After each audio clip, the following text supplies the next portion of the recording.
From the CyberHub bunker and studio, you're tuning in to the CyberHub Podcast. And now for your host and CISO, James Azar. Good morning, everyone. Welcome to another episode of CyberHub Podcast Practitioner Brief. We've got a lot to talk about on today's show, including finally the IoCs for the big IP F5 vulnerability, an Azure Flaw that's been patched. Spain actually sacks their spy chief. The Colonial pipeline company about to get fined only $1 million. We'll decide if that's even worthy, and a lot more on today's show. So stay tuned. Don't go anywhere. We're going to try to get this done today fairly quickly so that we can get you on to your day. But before we do that, big shout out to all of you tuning in this morning. Thank you so much for tuning in and making this podcast part of your routine. Make sure to subscribe, follow us, go to cyberhubpodcast.com for all the latest and greatest. We've got a lot more stuff coming your way this year, and I can't wait to share some of the announcements we're working on right now. So stay tuned. All right. We can't start the show without coffee. Can we? No, we can't. It's impossible. Like, I need coffee. I need my espresso. I don't know about you. Whatever you're drinking this morning, whether it be coffee, tea, a Red Bull, a Monster, whatever it is, I hope you enjoy it. We say coffee cup cheers here on the podcast, but you can replace the coffee with anything you'd like, just as long as you cheer us. Here we go, folks. All right, gang.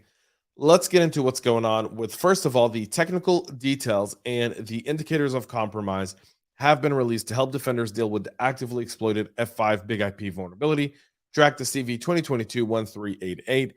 F5 informed customers on the 4th of May about more than 50 vulnerabilities and security exposures affecting its product. The most serious of them is CV 2022-1388, a critical remote code execution flaw that can be exploited by an unauthenticated attacker for remote code execution. Several experts have pointed out that CV 2022-1388, which F5 claims to have discovered internally, resembles an intentionally planted backdoor.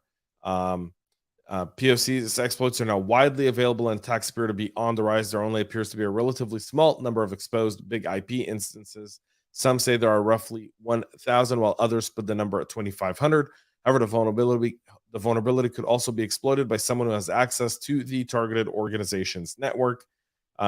Several companies and researchers have all reported seeing in the wild exploitation attempts targeting CV 2022-1388, including Bad Packets, SANS Institute, Kevin Baumann, and German Fernandez. The observed activity includes mass scanning as well as attempts to deliver a web shell that provides the attacker backdoor access to the system.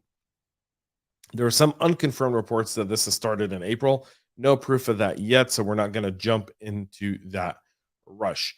F5 has updated its advisory on May 9th to provide IoC information, but noted that a skilled attacker may be able to remove traces of their activities. The company told users that if they are uncertain, the device should be considered compromised.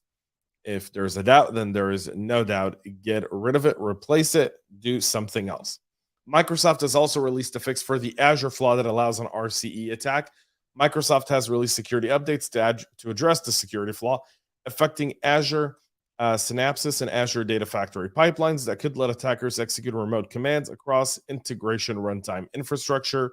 The integration runtime compute infrastructures used by Azure Synapses and Azure Data Factory pipelines to provide data integration capabilities across network environments like data flow, activity dispatch, SQL Server integration, services, and package execution.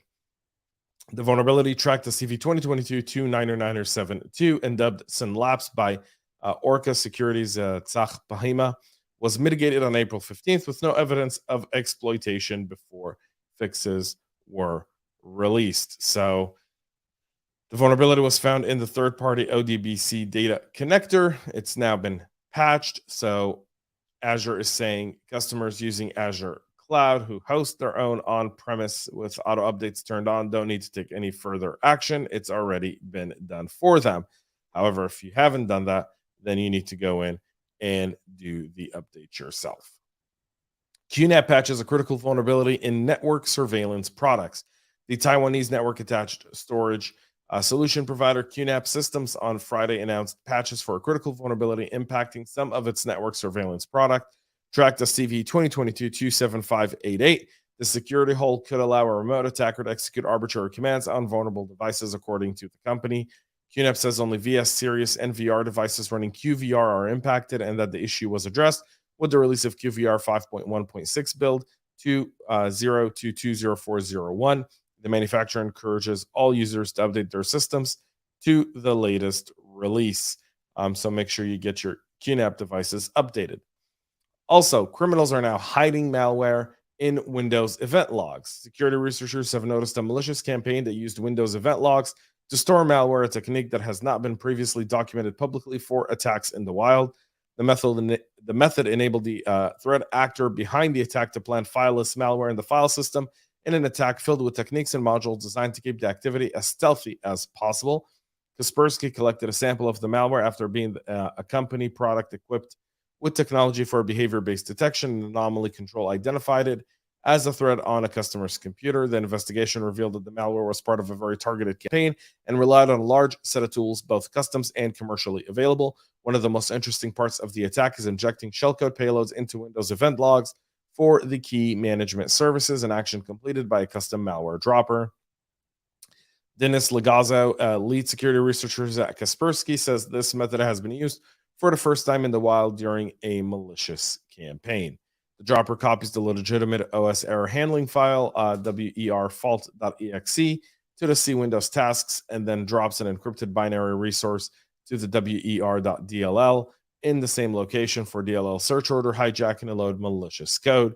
DLL hijacking is a well-known technique that exploits legitimate programs with insufficient checks to load into memory a malicious dynamic link library from an arbitrary path. The new technique analyzed by Kaspersky is likely on its way to becoming more popular as there's currently an intern for Mandiant's threat team who's created and published something similar on GitHub. Technically advanced actors. So again, this isn't a script kiddie. These are very specific types of attacks that are targeting organizations with an advanced security program, trying to fool the range and slew of defense in depth and security tools that exist. This is something to keep in mind more and more as we go along this this process here. Spain sacks its spy chief over phone hacking scandal. This is related to the NSO Pegasus story. So Spain's government on Tuesday sacked their spy chief as part of a widening scandal over the hacking of mobile phones of the prime minister and Catalan separatist leaders. Catalan, the state where Barcelona is, has been for years trying to break away from Spain and become its own country. And Paz Esteban, the first woman to head Spain's CNI intelligence agencies, will be replaced after the story broke. Full security does not exist. We have a series of threats regarding security, which get bigger by the day, according to the minister. The minister also confirmed that 18 Catalan separatists, including Peter Aragonès, the head of Catalonia's regional government, have been spied on by the CNI, but always with court approval. Oh, man, that makes me feel so much better. So turmoil in Spain, looking at NSO groups, Pegasus software that's being used. But again, legitimately, government of Spain brought it. Their spy chiefs misused it. Is that a NSO thing? I'm not sure. I think maybe you should look at the ethics of your spy agencies. The U.S. Department of Transportation, Pipeline and Hazardous Materials Safety Administration has proposed a penalty of nearly $1 million to Colonial Pipeline for violating federal safety regulations by worsening the impact of the ransomware attack last year. The fine itself is $986,400, is the result of an inspection conducted by the regulator of the pipeline's operators control room management procedures from January through November of 2020.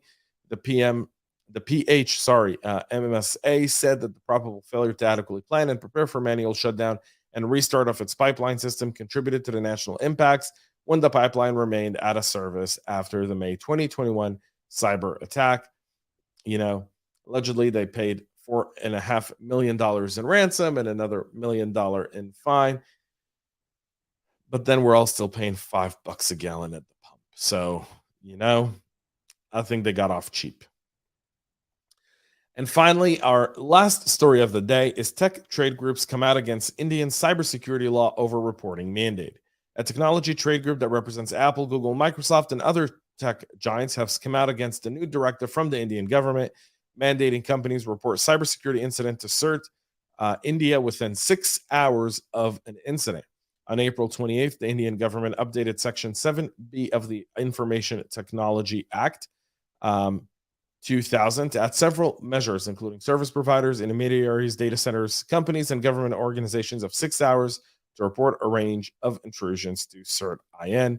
The new rule takes effect within 60 days. This has brought out a whole slew of attacks saying this is impossible. We don't even know what's happening within 6 hours, and so forth. You see a list of all the types of businesses and all the types of attacks that could be impacted.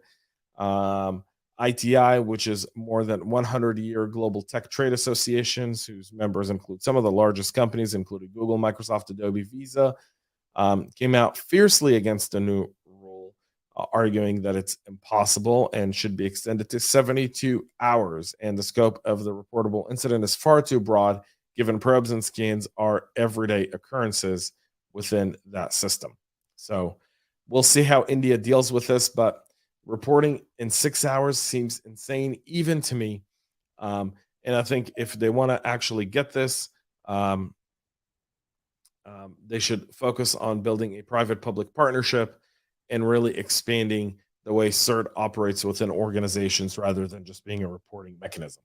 That's it for our show today, folks. We'll be back with a lot more tomorrow.